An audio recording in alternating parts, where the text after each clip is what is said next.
Cristo Jesús. Conocerlo, amarlo, seguirlo. Juan Manuel García de Alba S.J.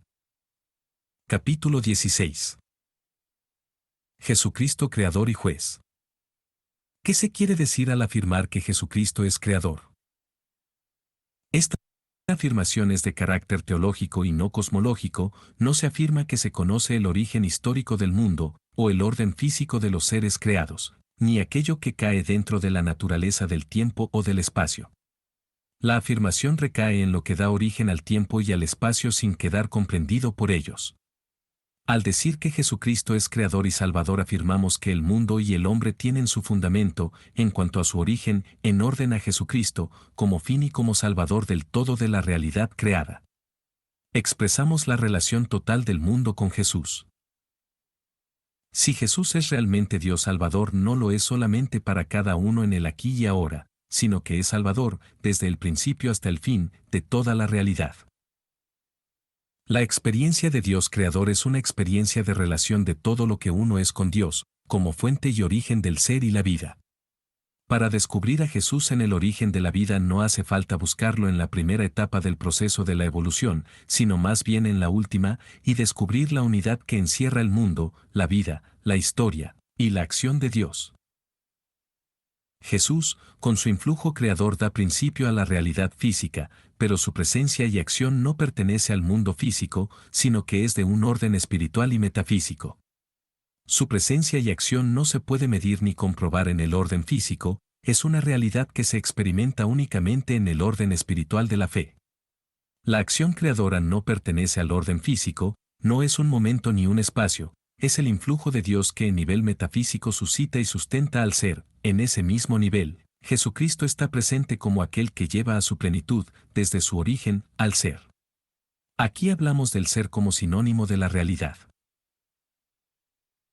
La pregunta de cómo puede ser Jesús creador del universo antes de llegar a ser históricamente Jesús es un problema de tipo cronológico que podríamos expresar de la siguiente manera: Jesús no puede ser la causa del ser existente antes de existir él mismo. Este planteamiento se apoya en las siguientes suposiciones. Que Jesús vendría a ser una causa de la misma índole que las causas intramundanas. Que la acción creadora es una acción detectable y constatable en el orden físico experimental. Que el orden histórico, temporal, y el orden metafísico se excluyen mutuamente. Que el influjo causal de Cristo en el mundo es de tipo físico. Estos puntos exigen una profundización. Al hablar de la acción creadora de Cristo nos referimos a aquel influjo causal que pone en marcha la misma realidad física con sus causalidades incluidas. ¿Y qué es la causa de las causas? Y no una causa más entre ellas. Este influjo causal lo podríamos llamar, para distinguirlo de los demás, causalidad trascendente. Por este motivo la causalidad de Jesús no es constatable en el orden de lo físico-temporal, porque es lo fundante y no lo fundamentado. La causalidad trascendente de Jesús pone en marcha y sostiene el orden histórico y físico. Y por lo tanto, no lo excluye, sino lo fundamenta. Conocemos el influjo causal trascendente por analogía con el orden histórico físico. Pero esto no significa que el influjo causal de Jesús sobre la historia y el mundo sea de tipo físico. Jesús, como causa trascendental, sostiene la acción de las causas físicas. Sabemos, por otra parte, que tratándose de Jesús podemos hablar de una auténtica preexistencia, aunque no entendiendo a Jesús como una realidad física en Dios antes de serlo en la historia, pero sí una auténtica existencia de Jesús, no del orden físico, sino espiritual, cuyo ser personal, que en el tiempo llegaría a ser histórico, estaba ya desde siempre en Dios. Jesús lleva a su plenitud la comunión con Dios porque es la meta del designio divino. Está efectivamente presente desde el principio, porque entre el origen y el fin hay verdadera unidad. Hay unidad también en el mundo, que es el medio en que se da la vida. Hay unidad en el plan y designio de Dios, que realiza todo por medio de su Hijo único. La acción creadora de Jesús es, por otra parte, una acción distinta a su actuación histórica, y, sin embargo, su actuación histórica no es un periodo aislado de la historia de la salvación. Su vínculo con la realidad física no toca solamente al misterio de la encarnación, sino también al misterio de la realidad física, desde su origen hasta su fin. Por eso a Jesús se le confiesa creador en el origen y juez en el fin.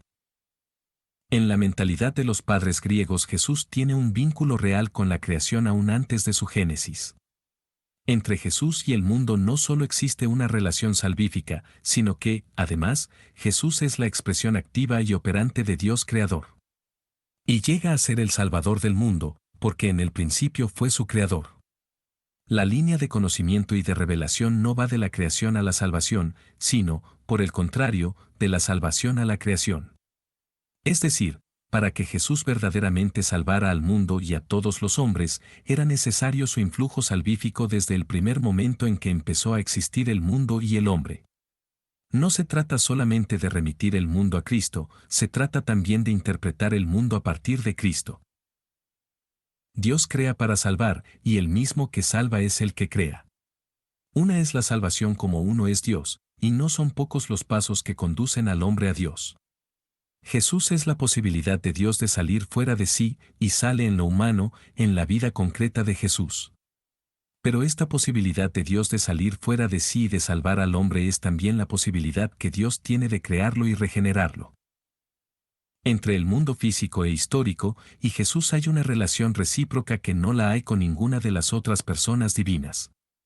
Solamente el Verbo, desde siempre, tiene carácter histórico y físico, y la materia y la vida, carácter crístico, porque Jesús había de llegar a ser una realidad física, viva e histórica. El Verbo de Dios siempre ha sido el que se había de encarnar, y el mundo su casa en la que había de habitar. Él ha sido la fuente y el autor de la vida, porque en él estaba la vida. La palabra creadora de Dios se revela, para el mundo, como palabra redentora y salvífica. Jesucristo juez. El vínculo que la creación y particularmente el hombre tiene con Jesús, cuando nos referimos al origen, lo expresamos con el título cristológico de Jesús creador, y cuando nos referimos al fin y a la plenitud del ser, lo expresamos con el título de Jesús juez. En la mentalidad hebrea no existe un concepto de esencia o de naturaleza que determine al ser desde su origen como existe en la filosofía platónica y aristotélica.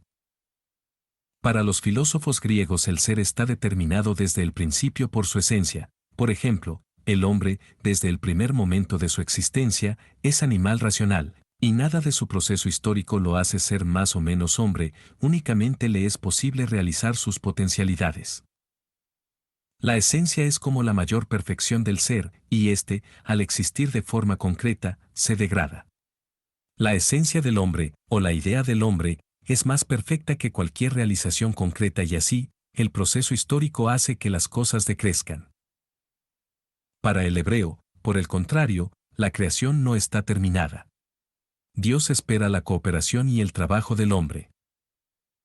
El nombre no es algo accidental, sino algo intrínseco al ser, y el hombre debe ponerle nombre a todas las cosas, y con esto completa la creación, la cual quedaría incompleta si el hombre no le diera nombre.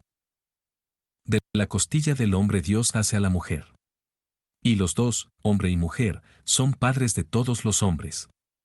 La creación comprende no solamente la formación del hombre, sino también de la mujer, que brota del hombre, y a toda la humanidad que surge de los dos. El origen es solamente un nacimiento, y lo que determina al ser es su historia. De ahí que la mentalidad bíblica sea más bien histórica y no esencialista, de ahí también que el tiempo se entienda como un proceso ascendente y orientado hacia una meta y un fin, y no como un perpetuo retorno. En la mentalidad griega el tiempo vendría siendo una espiral descendente que siempre se repite, en la mentalidad bíblica vendría siendo una línea ascendente e irrepetible. Para el hebreo tiene una gran importancia el fin. Todo llega a ser plenamente lo que es hasta el final. El fin está de alguna manera contenido en el origen. Pero el ser no se revela ni se descubre sino hasta el final. Así que nada se conoce perfectamente si no se conoce desde el principio, pero se conoce completamente solo hasta el final. El fin no habrá de contraponerse al origen, sino habrá de completarlo y llevarlo a la plenitud, de tal manera que no se conoce completamente ninguna realidad creada, sino hasta que se conoce su final. Lo que tuvo un origen puede tener muchos fines, pero solo su fin real revela su identidad, su ser. El fin determina y constituye al ser, y con el fin, también el proceso histórico. La mentalidad hebrea encierra ya, en su concepción del ser y del hombre, una visión escatológica. Así se comprende que en la mentalidad hebrea el hombre sea un ser inacabado y que llegue a ser plenamente hombre solo hasta el final. San Ignacio de Antioquía decía que si el hombre estaba hecho para ver a Dios, solamente llegará a ser verdaderamente hombre cuando llegue a ver a Dios. Y San Ireneo decía que Dios había hecho al hombre para que creciera y se desarrollara, y así llegara a ser perfecta imagen y semejanza de él, la obra verdaderamente creadora y propia de Dios es hacer al hombre en la historia. Así se comprende que la resurrección sea un elemento constitutivo y no solo revelador de la condición divina de Jesús, y que solo a la luz de la resurrección, y por la resurrección, lleguemos a saber quién es verdaderamente Jesús desde su origen. De esta concepción escatológica del ser, se sigue también que el fin revela de modo particular el origen hay que interpretarlo a la luz del fin. Esta visión del ser y del mundo tiene que ver con la creación y con la actividad continua de Jesucristo y con la acción de los hombres. Si Jesús lleva a su plenitud al mundo y salva al hombre, Jesús tuvo que ver con la creación, que llegará a su final y a su plenitud con la salvación. El hombre solamente llegará a serlo plenamente con la salvación de Jesús. Y el mundo está siempre en proceso creativo y salvífico por la acción del hombre y de Jesús que no cesará de transformarlo hasta el fin de los tiempos. Esta visión dinámica del ser y de su proceso histórico está mucho más de acuerdo con la evolución progresiva del ser en la historia que lo que puede estar la concepción aristotélica y platónica que contempla al ser de forma estática e imperfectible. Lucas afirma que la decisión del Hijo del Hombre en el juicio final dependerá de la actitud que el hombre tome ante Jesús. Y así, la relación establecida entre el Hijo del Hombre y Jesús pone a Jesús en calidad de juez escatológico. Afirma que Jesús no solamente es el que había de venir como Mesías prometido, sino también Él, que viene a juzgar al mundo. Jesús de Nazaret aparecerá algún día como Hijo del Hombre juez, y ese futuro sigue siendo el del hombre concreto, el de Jesús que anda por los caminos, no el de una figura mítica creada por la fantasía. Como culminación dinámica de la historia de la salvación, la Sagrada Escritura presenta a Jesucristo como juez del universo. Será necesario desmitificar la imagen de juez ligada al reo, a los delitos, a las acusaciones, a las penas y al castigo. Estos elementos que acompañan la idea del juicio no son los verdaderamente importantes, no obstante, a través de esta imagen podremos descubrir qué es aquello que de verdad vale en la vida, qué es lo determinante a los ojos de Dios, y después de todo, quien valora y declara el peso definitivo de nuestra vida es Jesucristo. A Jesús de Nazaret, muerto y resucitado, se le ha entregado el juicio, porque Él es el Creador y Salvador de los hombres, y porque el mundo va a ser juzgado y valorado conforme a lo que se nos ha revelado en Jesucristo.